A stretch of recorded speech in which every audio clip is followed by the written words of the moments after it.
आज हमारी बुद्धियों में इतनी विकृति है कि हम कलह ही जानते हैं, हम प्रेम का सौदा ही भूल गए, हम प्रेम का स्वभाव भूल गए। जबकि हमारे बुजुर्ग प्रेम से भरे थे, सुबह उठकर भगवान का नाम लेते थे। वो पढ़ना नहीं जानते थे लेकिन सुबह उठकर आपस में जय जिनेंद्र करते थे, राम राम करते थे, सलाम वाले हुकुम करते थे, वाले हुकुम सलाम करते थे। इसका मतलब एक दूसरे को परमात्मा की याद दिलाते थे।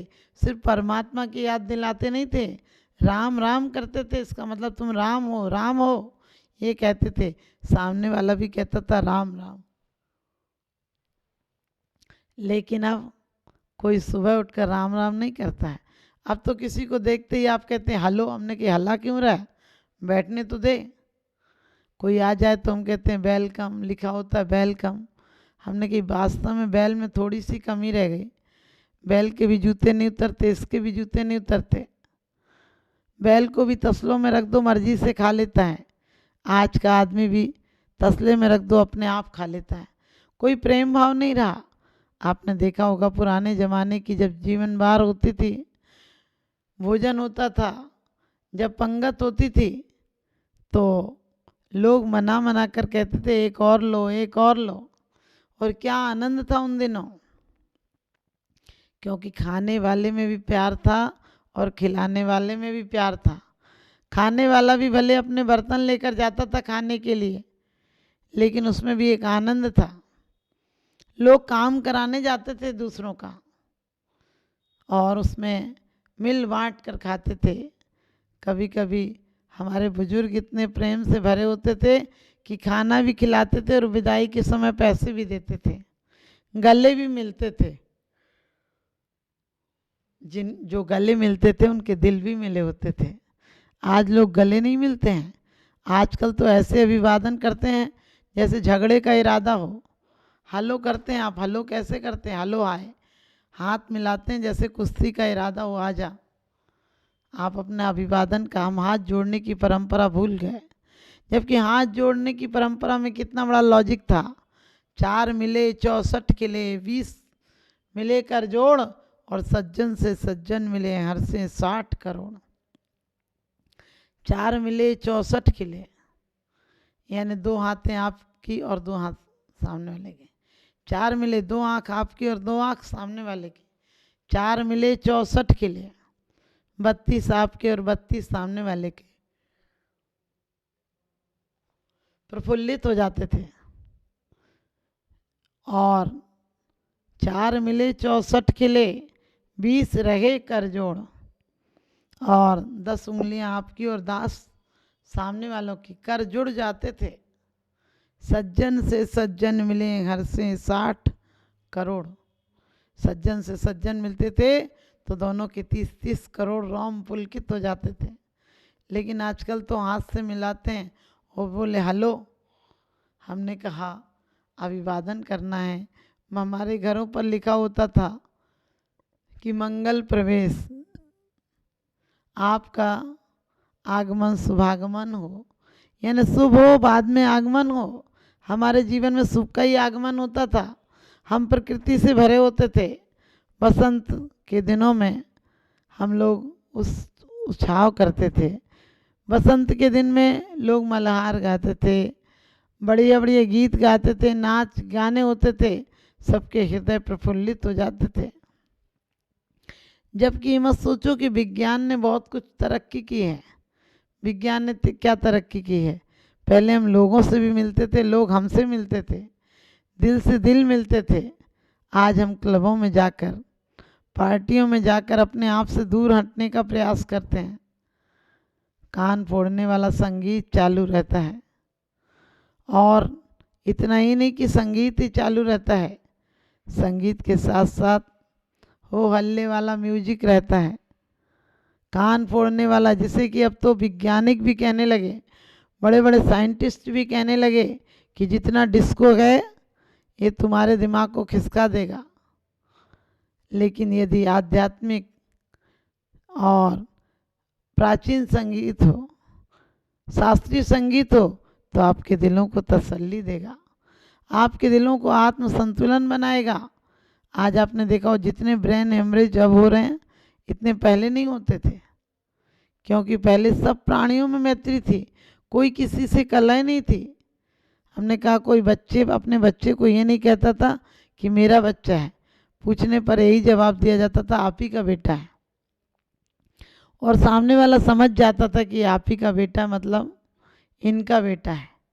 तो हमने कहा था कि पहले के लोग पृथ्वी के लिए, सूरज के लिए, मिट्टी के लिए, सबके लिए एक दूसरों के प्रति प्रेम की भावना थी, सबको यथा योग्य सम्मान मिलता था।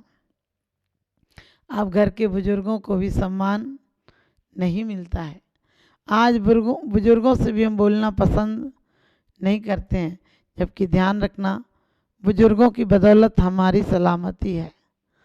बुजुर्गों की एक एक झुर्री की रेखा हमें जीवन का पाठ पढ़ाती है, हमें जीवन में चलना सिखाती है, हमें जीवन का व्यवहार सिखाती है। तो हम सिर्फ जीवन में अंग्रेजी और गणित का ज्ञान नहीं करें, बड़े बड़े इंजीनियर और डॉक्टर बनकर नहीं मर जाएं, बल्कि परमात्मा होकर मरें। और परमात्मा होने के लिए सिर्फ इतनी सी ज़रूरत है कि जो जीवन की ऊर्जा हमने आज बाहरी पदार्थों में लगा रखी है, वही जीवन की ऊर्जा अंतरंग में लगाएं, क्योंकि क्रोध आएगा तो बाहर से आएगा, मान आएगा तो बाहर से आएगा। क्रोध के लिए कोई बाहरी व्यक्ति जरूरी है, मान के लिए कोई बाहरी व्यक्ति जरूरी है, दुर्भावनाओं के लिए कोई बाहरी व्यक्ति हो, वस्तु हो, पदार्थ हो, कुछ भी होना चाहिए, उसके बिना क्रोध नहीं आ सकता है। जबकि प्रेम अंतरंग से आता है। प्रेम ना हो कोई तब भी बहता है। प्रेम तो उस फूलों की भांति होता है, कोई आए तो सुगंध ले ले, ना आए तब भी सुगंध देगा, वो तो देगा। कोई नहीं निकलेगा तो खाली भी सुगंध बिखेरेगा। तो हमारा जीवन भी प्रेम से जिस दिन भरा होगा, उस दिन किसी के सामने प्रेम की अभिव्यक्ति की जरूरत नहीं पड़ेगी। आपका जीवन ही एक अभिव्यक्ति हो जाएगा। आपकी हर सांस स्वर्ग में चली जाएगी, स्वर्गवासी बना देगी। जमीन में रहते हुए स्वर्ग का आनंद लेंगे।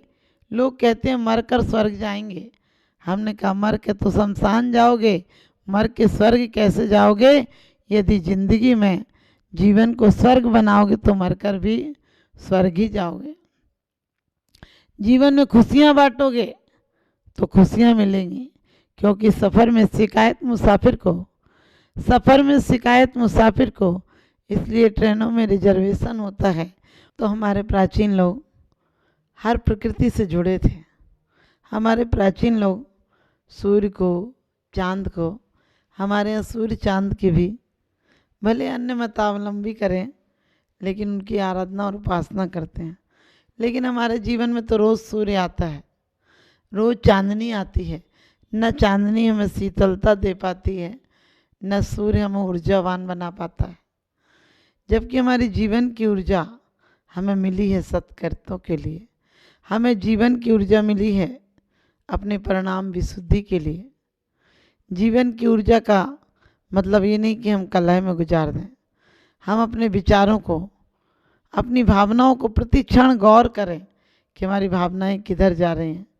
हमने कहा था हमारे बुजुर्ग इतनी आदर सम्मान था कि बड़ों के सामने बेटा अपने बाप को गोद में नहीं लेता था। लेकिन ये मत सोचना कि बैकवर्ड था पहले का ज़माना प्रेम पूर्ण था। बड़ों के अधिकारों को नहीं छीना जाता था और इसलिए बड़ों का दुलार मिलता था। और उसी का बड़ों की शिक्षा के कारण महाभारत हो चाहे रामायण हो, उनके गुरुओं के आशीष रहे सिर पर, तो उन्हें कोई दिक्कतें नहीं हुई। आज हमारे बच्चे माँ बाप से अपने आप को ज़्यादा होशियार समझने लगे हैं। माँ बाप, क्योंकि तुमने विज्ञान में तरक्की की होगी लेकिन अध्यात्म में बुजुर्गों की होड़ नहीं कर सकते हो तुम। तो हमें चाहिए कि हम सब प्राणियों पर, एक एक प्राणियों पर, प्रकृति पर, सूरज पर, चंदा पर, वृक्षों के बारे में कहते हैं बुद्ध को किसी ने पत्थर मारा तो उनके सिर पर लग गई, खून बहने लगा। किसी ने कहा कि आप भी इतने सीधे हो, शांत हो, आप अपना जवाब पत्थर से मारकर आप भी दो। उन्होंने एक ही बात कही कि मेरे पास, इस पेड़ के पास तो फल हैं, पत्थर मारने को फल देता है, मेरे पास तो फल नहीं, मैं इसे क्या दूं, इसलिए इसने मारा होगा, फल के लिए इसे कुछ नहीं मिला, अब मैं और इसे क्या तकलीफ दूं। हमारी ऐसी कामनाएं थी, हमारी ऐसी भावनाएं थी, तो मैत्री हम हर प्राणियों पर लाएं, हर समय लाएं। मैत्री कोई ऐसा चादर नहीं कि आप मंदिर में आएं और प्रेम भाव हो सब जीवों से, ये कहकर चले जाएं और सब जीवों से कह रहे हैं प्रेम भाव हो, प्रेम भाव ही नहीं हो, प्रेम तुम्हारा स्वभाव हो। प्रेम किसी बाहर से नहीं, प्रेम तुम्हारे अंतरंग से आए। प्रेम किसी बाहर पदार्थों से नहीं, तुम्हारी प्रकृति बन जाए। तो प्रेम भाव हो सब जीवों पर, सब जीवों पर, चाहे वो एक इंद्रिय हो, दो इंद्रिय हो, तीन इंद्रिय हो, चार इंद्रिय हो, हिंदू हो, मुसलमान हो, सिख हो, ईसाई हो, कोई वेद पुराण वाला हो, कोई कुरान वाला हो, कोई धर्म वाला हो, एक कौम के इंसान तुझे चलना नहीं आता और एक बार गिर गया तो संभलना नहीं आता। कि हम अपने जीवन को ऐसा बनाएं कि प्रेम पूर्ण हो जाए। गुणी जनों को देख हृदय में मेरे प्रेम उमड़ आवे। हमारे रोज पढ़ते हम गुणी जनों को देख हृदय में, लेकिन गुणी जनों को देखकर क्या आपको आनंद आता है? क्या आपको प्रेम जगता है? क्या आपको उत्साहित होना पड़ता है? आपको लगता है कि मेरे लिए मेरे भाग्य खुल गए, आज चेतन परमात्मा के दर्शन हो गए। अभी तो उपेक्षित भाव से जबरदस्ती कोई कहता है तो आप दर्शन कराते हो, कोई कहता है तो आप मंदिर चले जाते हो, कोई कहता है तो आप दर्शन कराते हो, कोई कहता है तो आप फूल पत्तियाँ, झूठी दिल में कुछ नहीं खिलता, आप फूल पत्तियाँ चढ़ने चले जाते हो। आपके दिल में प्यास नहीं होती, प्यास का झूठा नाटक करते हो। आपकी हालत तो वैसी हो गई। एक अभिनेता की पत्नी मरी और बहुत रोया, अभिनेता बहुत रोया, बहुत छाती मुड़ के उठी। अचानक लोगों ने उसे बहुत समझाया कि आप मत रो, क्या हुआ सबको जाना है आगे पीछे। तो उसने एक ही बात कही कि अभी क्या रोया, जब अर्थी उठी थी तब देखते घर से कितना रोया था, तब देखने लायक था। आप समझ गए, रोना भी देखने के लिए हो रहा है, हंसना भी देखने के लिए हो रहा है, और जो लेन देन चल रहा है वो भी सब ऊपर ऊपर से चल रहा है, अंदर कोई लेन देन नहीं चल रहा है। तो हम अपने जीवन की ऊर्जा को मैत्री भाव में और गुणी जनों में, गुणवत्ता में, यानी हमारे अंदर हम गुणों का समूह बने। आप जिस चीज़ को पाना चाहते हैं उसका महीनों पहले से प्रयास करते हैं। आप यदि अपने जीवन में क्षमा को लाना चाहते हैं, आप अपने जीवन में क्षमा को लाना चाहते हैं और ज्ञान को, प्रेम को आप सहधर्मी बनाना चाहते हैं, तो आप अपने जीवन में आनंदमय हो जाओ। कोई कुछ भी कराना चाहे तुम्हें क्रोध नहीं आना चाहिए। गुणी जनों को देख हृदय में मेरे प्रेम उमड़ आवे। जिस दिन हमारी समता भाव जग जाएगी गुणी जनों के प्रति, उस दिन समझ लेना गुणी कोई भी हो सकता है, किसी भव का भी व्यक्ति हो सकता है। गुणी जनों को देख हृदय में मेरे प्रेम उमड़ आवे। साधु से मैना सुंदरी ने पूछा था कि मेरे और पति की कितने दिन तकलीफ वापस रह गई, कितने दिन की तकलीफ और रह गई है। तो मुनि ने कहा था कि सिद्ध चक्र का पाठ करो, तुम्हारी बाधाएं दूर होंगी। तो कहते हैं सुनि साधि वचन हरसी मैना, नहीं झूठ होए मुनि के वैना, करके श्रद्धा श्री सिद्ध चक्र की ठानी, फल पायो मैना रानी। एक बार साधु के संगत में गई तो ये नहीं पूछा कि मेरे पति का कुष्ठ कैसे ठीक होगा, ये पूछा कि कितने कर्म और बाकी रह गए। क्योंकि सम्यक दृष्टि जानता है कि कोई ना हमें सुखी बना सकता है ना दुखी बना सकता है। हम जब किसी को हिंसा करते हुए देखते हैं तो हमें लगता मारने वाला गलत है, लेकिन ध्यान रखना मारने वाला यूं ही नहीं मार रहा है, मारने वाला भी देख रहा है कि तुमने भी मारा है इसलिए मार रहा है। और कर्म तो कहता है बिना मारे में किसी को मरने ही नहीं देता हूँ, बिना मारे मैं किसी को दुख ही नहीं देता हूँ। तो आप अपने जीवन में यदि खुशियाँ लाना चाहते हैं तो किसी को दुख और तकलीफ नहीं देंगे। गुणी जनों को, क्योंकि आप गुणवानों की विनय करेंगे, करिए विनय बहु गुण जन की। बड़े जनों की विनय करेंगे आप तो आपके में भी आप एक दिन गुणवान बन जाएंगे।